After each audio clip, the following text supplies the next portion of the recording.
तो मेरी चाय लगभग पककर तैयार है। तो जब तक मेरी चाय बनकर तैयार होती है मुझे छोले उबालने हैं। तो छोले में मैं थोड़ा सा और पानी मिला देती हूँ, क्योंकि पानी भी मैंने भिगोने के लिए डाला था वो थोड़ा सा कम है। और उसके अलावा मैं थोड़ी सी इसमें लौंग डाल दे रही हूँ, ज़्यादा नहीं, सिर्फ 2 लौंग डाल रही हूँ, क्योंकि थोड़ा सा ही बनाना है, 1 पर्सन के लिए ही बनाना है, मैं ही हूँ अकेले खाने वाली। और थोड़ी सी काली मिर्च, बस ज़्यादा नहीं, 5-6 दाने हैं, इससे इसका स्वाद बहुत अच्छा आता है।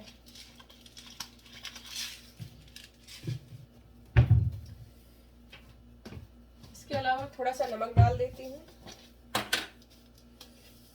और ये नमक जो है मैं इंडिया से लेकर आई थी, ये रॉक सॉल्ट है पतंजलि का। मैं यहाँ पतंजलि का प्रचार नहीं कर रही हूँ, लेकिन सच बताऊँ तो यहाँ पे जो नमक है ना, कोरिया में बहुत ही फ्लेवर्ड रहता है और बिल्कुल टेस्ट नहीं आता है, और उसमें मुझे लगता है कि अजीनोमोटो भी मिला हुआ होता है। तो फर्स्ट टाइम मुझे पता नहीं था, तो मैंने ले लिया था यहीं से, पर वो मुझे खाने में अच्छा नहीं लगा। फिर मैंने एक बारी ऑनलाइन ऑर्डर किया था हिमालयन सॉल्ट, तो उसमें बालू जैसा कुछ था, बालू पत्थर कुछ, तो वो भी सही नहीं था। उसको मैंने कुछ दिन खाया और चुन चुन के मुझे खाना पड़ता था, क्योंकि उसमें इतना ज़्यादा जो है बालू और तमाम अदर चीज़ें भी थी। फिर जब मैं इस बार इंडिया गई थी तो मैं वहाँ से 2 किलो नमक लेकर आई हूँ, ये रॉक सॉल्ट, और तब से खाने का भी स्वाद आ रहा है और नमक की वजह से कोई अदर परेशानी भी नहीं हो रही है। तो मेरी चाय बन के तैयार हो गई है। अब मैं चाय को निकाल देती हूँ।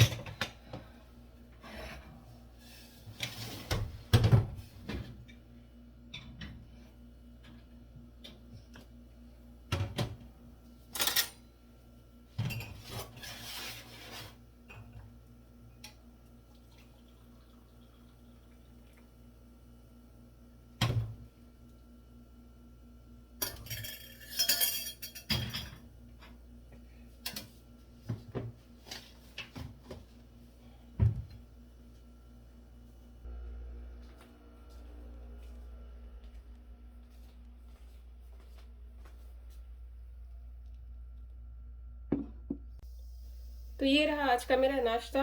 नाश्ते में मैं चाय और ब्रेड ले रही हूँ, ये मल्टीग्रेन ब्रेड है, साधारण ब्रेड नहीं है।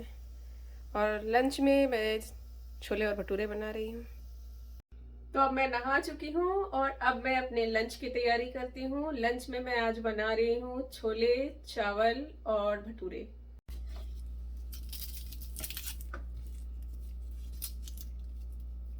यहाँ पर सफ़ेद प्याज मिलती है जो कि काफ़ी बड़ी होती है और एक बार में यूज़ नहीं हो सकती, और उसका स्वाद भी वैसे बहुत अच्छा नहीं होता है जैसा अपने यहाँ प्याज मिलती है। लेकिन ये जो है ये थाई प्याज है, यानी कि ये प्याज थाईलैंड से इंपोर्ट किया हुआ है, और इसका स्वाद वैसा ही जैसे हमारे यहाँ लाल वाली प्याज मिलती है। तो इस बार मैंने इकट्ठे 3 किलो ले लिया था और काफ़ी दिन के लिए हो गया, क्योंकि जल्दी ये प्याज मिलती नहीं है, यहाँ बहुत मुश्किल से मिलता है, और जहाँ जब कहीं मिलता भी है तो बहुत महंगा होता है, तो इसलिए इकट्ठे लेने में थोड़ा सा ना फ़ायदा हो जाता है। कोरिया में तो बहुत महंगाई है।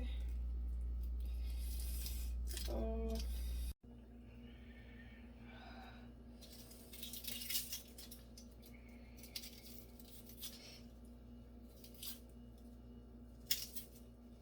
और ये छोटी छोटी प्याज है, इसको हैंडल करना भी बड़ा मुश्किल होता है, काफ़ी ज़्यादा छोटी है। पहले मैं समझती थी कि ये चाइनीज़ प्याज है,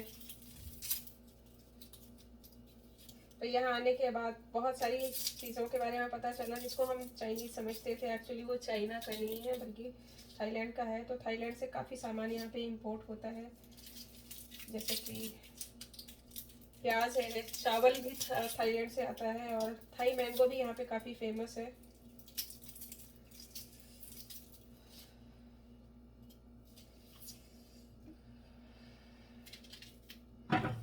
बहुत ज़्यादा कड़वा है।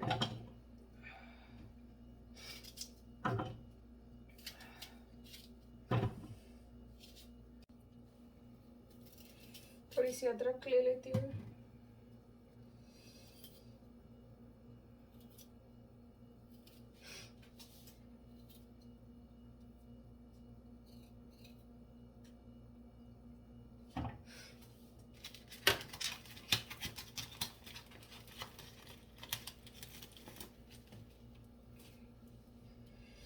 और ये लहसुन, ये वे छिले हुए लहसुन इस तरह से पैक करके मिलता है, थोड़ा थोड़ा अमाउंट।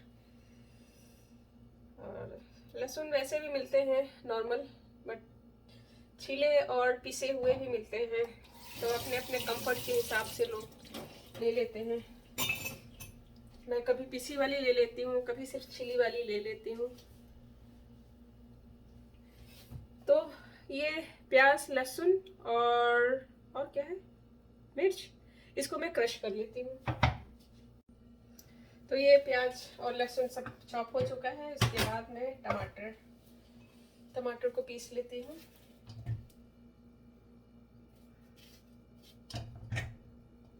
ये आधा टमाटर इसलिए ले रही हूँ कि टमाटर बहुत बड़े बड़े होते हैं, और फिर पूरा टमाटर अगर डाल दो तो फिर बहुत ज़्यादा खट्टा हो जाता है, तो इसलिए मैं सिर्फ ले लूँगी।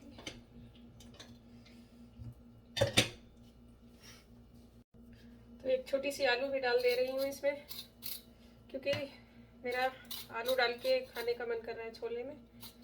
और छोले तो आप जानते ही होंगे कि दोनों तरीके से बनता है। आप चाहें तो दो तरीके क्या, काफ़ी सारे तरीके हैं। चाहे तो छोला डालें, चना मिला देते हैं, कुछ लोग मटर मिला देते हैं, आलू मिला देते हैं। तो अभी मैं थोड़ा सा एक छोटी सी आलू मिलाऊंगी, क्योंकि खाने वाली सिर्फ मैं अकेली हूँ। और अगर मैं ज़्यादा आलू डाल दूँगी तो फिर ये छोले ज़्यादा हो जाएंगे, जो कि ख़त्म नहीं होंगे जल्दी। और मैं ज़्यादा दिन रख के इसको खाती नहीं हूँ। कोई भी खाना है मैं कोशिश करती हूँ कि 2 बारी में ख़त्म हो जाए, इससे ज़्यादा मुझे रखना ना पड़े।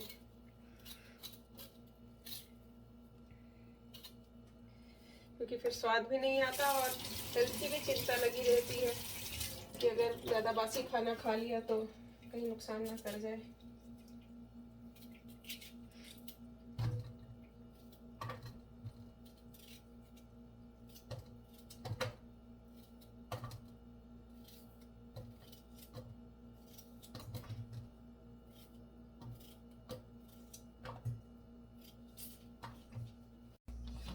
तो तेल गरम हो गया है। सबसे पहले मैं इसमें डालूंगी थोड़ा सा जीरा,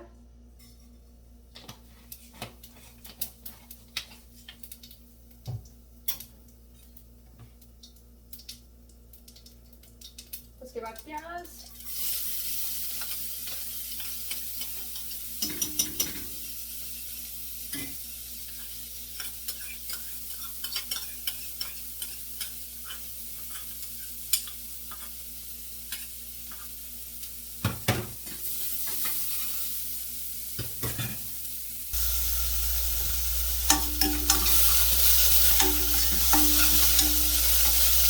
फ्लेम बहुत ज़्यादा नहीं होना चाहिए, क्योंकि प्याज फिर जल जाती है तो सब्ज़ी का स्वाद अच्छा नहीं आता है। तो मैं फ्लेम को थोड़ा सा लो कर ले रही हूँ, ताकि ये एक साथ भुने बराबर से, थोड़ा सा ब्राउनिश हो जाए। ये मेरा मेथड है भाई, मैं दूसरों का नहीं जानती हूँ।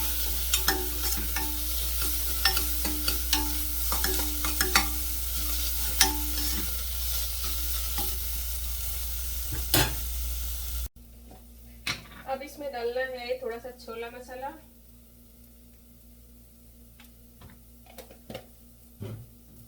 दालचीनी पाउडर,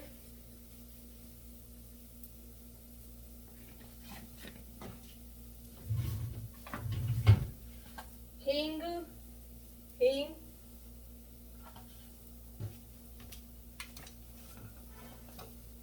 और हल्दी।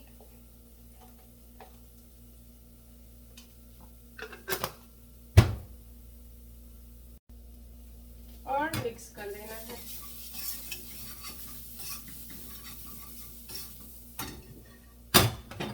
और इसमें डाल देना है टमाटर।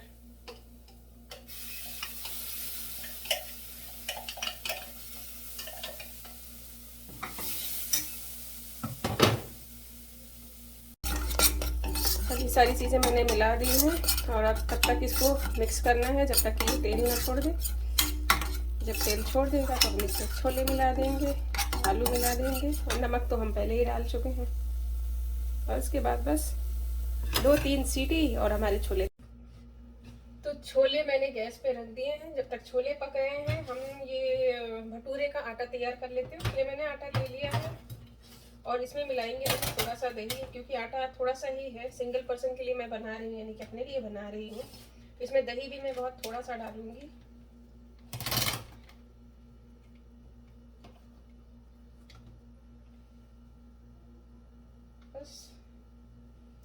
2 और ये इतना 3 चम्मच बहुत है।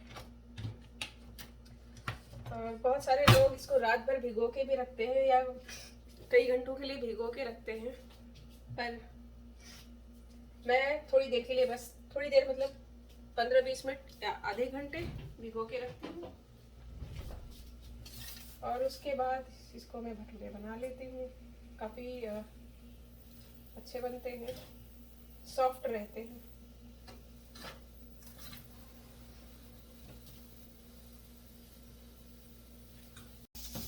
तो ज़्यादातर लोग भटूरे बनाने के लिए मैदे का इस्तेमाल करते हैं, लेकिन मैं गेहूं के आटे का इस्तेमाल करती हूँ, क्योंकि इसमें फाइबर्स होते हैं। और मैदे में, जैसा कि हम सभी जानते हैं, मैदा हेल्थ के लिए वैसे भी नहीं अच्छा होता है, और डाइजेस्टिव सिस्टम के लिए तो बिल्कुल नहीं अच्छा होता है, क्योंकि इसमें फाइबर्स नहीं होते हैं। तो मैं आटे का ही प्रेफर करती हूँ। और आटे का भी जो भटूरा होता है ना, वो बहुत टेस्टी होता है, बहुत टेस्टी। तो अगली बार अगर आप भटूरा ट्राई करें तो गेहूं के आटे से ट्राई करें। बस कंपोजिशन जो है ना वो सही होना चाहिए, यानी कि आटा और जो दही होता है ना उसका कॉम्बिनेशन सही हो, और थोड़े समय के लिए उसको भिगो के रख दिया जाए, यानी आटे को गूंथ के रख दिया जाए, तो बहुत अच्छा टेस्ट आता है, सॉफ्ट भी रहता है। और जो मैदे का भटूरा बनता है वो बनने के बाद जब ठंडा हो जाता है ना तो बहुत टाइट हो जाता है, तो वो खाने में अच्छा नहीं लगता है और दांतों में भी दर्द होने लगता है। तो ये हेल्थ के वजह से बहुत ही अच्छा है। तो आपको आज मैं एक राज की बात बताती हूँ। मैं एक सिंगर भी हूँ, मतलब रूम सिंगर हूँ भाई। अपने रूम में मैं गाना गाती हूँ। एक सिंगिंग ऐप है जिसमें ऑनलाइन आप गाना गा सकते हो। तो मैंने भी अभी रिसेंटली शुरू किया है, करीब 2 महीने पहले। और इंटरेस्टिंगली मेरे 500 से ज़्यादा फॉलोअर, 521 फॉलोअर हैं आज की डेट में, मुझे लगता है। तो ये ऐप में गाना गाने के बाद ही मुझे पता चला कि मैं गाना गा सकती हूँ। वैसे हालांकि हम सभी को कोई कहीं ना कहीं मतलब ऐसा होता है कि गाना गाने का शौक तो सभी को थोड़ा बहुत होता ही है, और कभी किसी को मौका मिल पाता है, कभी किसी को मौका नहीं मिल पाता है। तो मैं साइंस लवर थी और बहुत सारी अदर चीज़ें भी करती थी, तो मुझे गाना गाने का मौका नहीं मिल पाया। लेकिन यहाँ पे टाइम है, थोड़ा सा मैनेज हो जाता है, और ऑनलाइन ऐप है और आपको कोई देखने वाला नहीं है, तो यानी कि कोई आपको ट्रोल करने वाला नहीं है, तो आपको जो मर्जी बेसुरा आपने गाना है तो आप बेसुरा भी गाओ। लेकिन जब मैंने ये गाना गाना शुरू किया और मेरे 500 फॉलोअर्स हो गए, तो मुझे यकीन हुआ कि नहीं नहीं, मैं इतना भी बुरा नहीं गाना गाती हूँ। तो अभी काफ़ी जब मैं गाना अपलोड करती हूँ तो लोग काफ़ी उसको अप्रिशिएट करते हैं। तो यही थी आज की जो मज़ेदार बात थी। छुपा छुपा एक नई चीज़ और है कि ये जो लिपस्टिक है ये ऑरेंज कलर की है। ये नई लिपस्टिक है, मैं अभी रिसेंटली लास्ट वीक लेकर आई हूँ। और दरअसल मुझे लेनी थी रेड कलर की लिपस्टिक, तो इसकी बॉटल जो है वो ट्रांसपेरेंट थी और उसका कलर रेड दिख रहा था, तो मुझे लगा कि शायद ये ब्राइट रेड कलर हो, जैसा मुझे चाहिए वो वैसी ही होगी। पर जब मैं घर ले आई और मैंने इसको ओपन किया तो मैंने पाया कि वो ऑरेंज कलर का था। फिर मुझे लगा कि ये तो मेरे लिए बेकार है, मेरे पैसे वेस्ट चले गए। उसके बाद मैंने इसको अप्लाई किया तो मुझे अच्छा लगा, और मेरी स्किन पे भी सूट कर रहा है और काफ़ी नेचुरल लुक दे रहा है, और कुछ शुगरी शुगरी टाइप सा है, स्टिकी सा है, तो बहुत नेचुरल लुक दे रहा है। तो मुझे ओवरऑल पसंद आया है। तो घर का काम करते करते मैं 2 गाने गा चुकी हूँ, जो कि आपको पता भी नहीं चला होगा, क्योंकि मैंने यहाँ तो गाया ही नहीं। तो मैं आपको बता दूं कि मैंने कौन कौन से 2 गाने गाए हैं। एक तो मैंने गाया अरिजीत सिंह का गाया हुआ सनम रे, और दूसरा तुझे याद ने मेरी आई। और दोनों ही गानों को काफ़ी अप्रिसिएशन मिल रहा है। और मुझे नहीं मालूम कितने कोरियन को हिंदी आती है, कितने वो बॉलीवुड के गाने सुनते हैं, लेकिन जब भी मैं कोई गाना अपलोड करती हूँ तो ज़्यादातर गानों में बहुत ही अच्छे अच्छे उनके कमेंट्स आते हैं, काफ़ी तारीफ़ करते हैं, वो आवाज़ की भी तारीफ़ करते हैं, स्टाइल की तारीफ़ करते हैं। तो मुझे धीरे धीरे यकीन हो गया है कि भाई मैं भी बॉर्न सिंगर हूँ।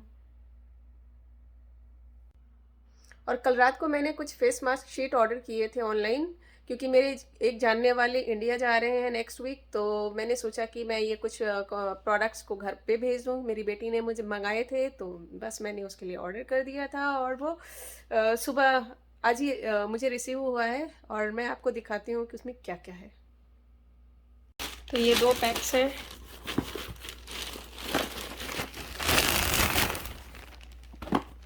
एक इसमें है और दूसरा इस पैकेट में है।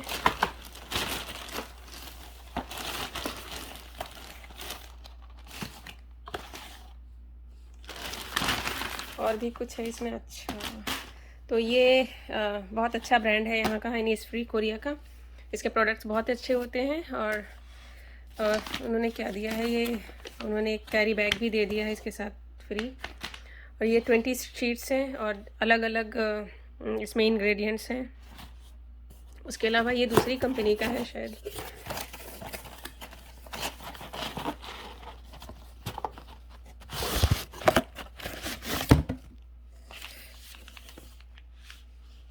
ये कोई अदर कंपनी है और ये भी अलग अलग इसमें इंग्रेडिएंट्स हैं,